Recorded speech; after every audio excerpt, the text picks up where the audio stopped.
everybody. My next guest is a best-selling author, successful film and television producer, and the man who inspires millions each week through his message of positivity and faith. I can't even tell you what the man means to me. Please welcome back my friend, Bishop T.D. Jakes.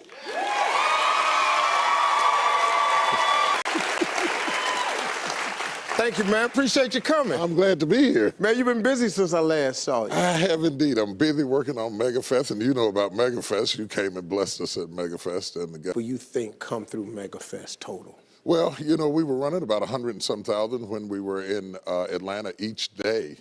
300 some thousand over 3 days. Now we're going to 5 days. We've been doing about 80,000 in Dallas. And yet it doesn't feel like a crowd because we got so many different activities going on. You can all of it available. We're taking over Dallas. Yeah. A lot of people always asking themselves, what can I do to be happy? That's a big question for a lot of people. Now, you have a system of 5 steps. Yeah. I've written 5 simple steps that really helps no matter who you are, what walk of life you're in.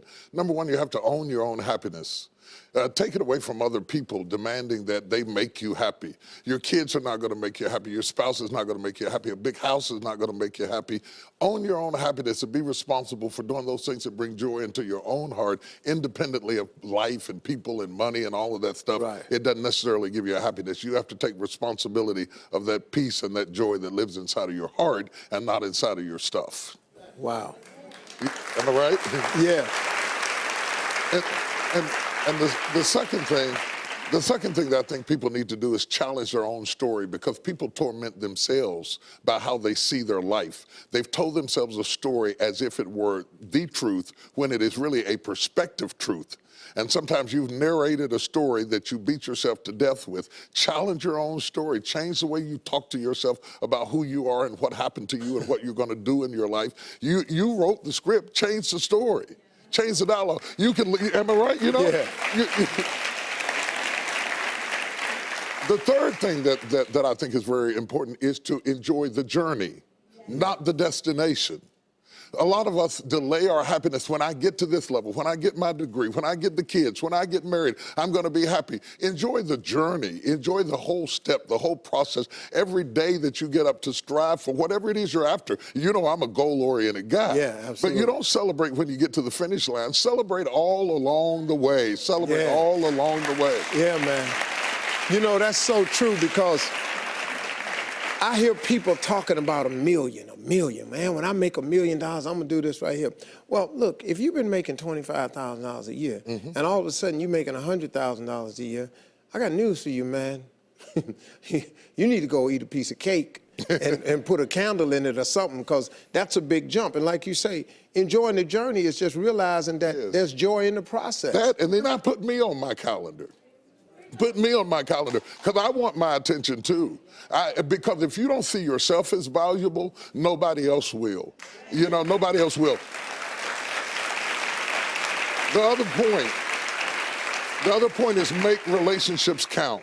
Making your relationships count, because everything is about relationships. First of all, your relationship with God. That's a very important thing to have, because as long as you know that there's somebody in charge, you don't have to bear the brunt of the responsibility and the weight of what's going on in your life. Yeah. You can talk to the boss, okay? Yeah. Number 2, enjoy your relationship with yourself. If you don't like you, it makes it hard for me to like you. Because people, when you walk into their atmosphere, they draw you into the cosmos of their own drama. And if they're full of drama without you, when you come in, you become caught up in the cyclone of their drama. Yeah. Enjoy your relationship with yourself. And then anybody else who comes in, they enter into a party you already started.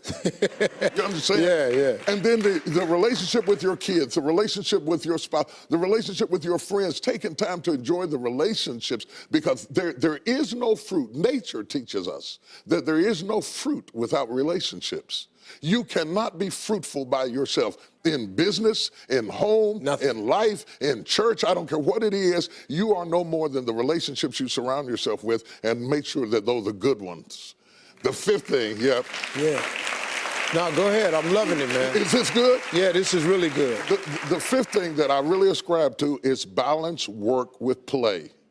You can't do all of either one and be successful. And to those whom much is given, much is required. And if you work really hard and you're a really diligent person, make sure that you do some play to balance your life out. If you play real hard but you don't work very much, you're going to be fun, but you're going to be hungry. You know what I'm saying?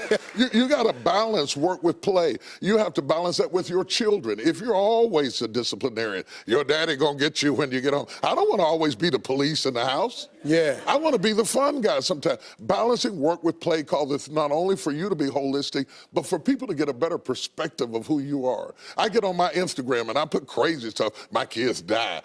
Just yesterday, I put me sweating in the gym saying they said it's going to be fun, but it hadn't gotten fun yet. You know, to let people know that everything is not serious every day. That's too much pressure. We've got way too much pressure on us to be the people we were created to be. You got to enjoy the journey and the process. Like I told my kids the other day, I said, let me explain something to y'all.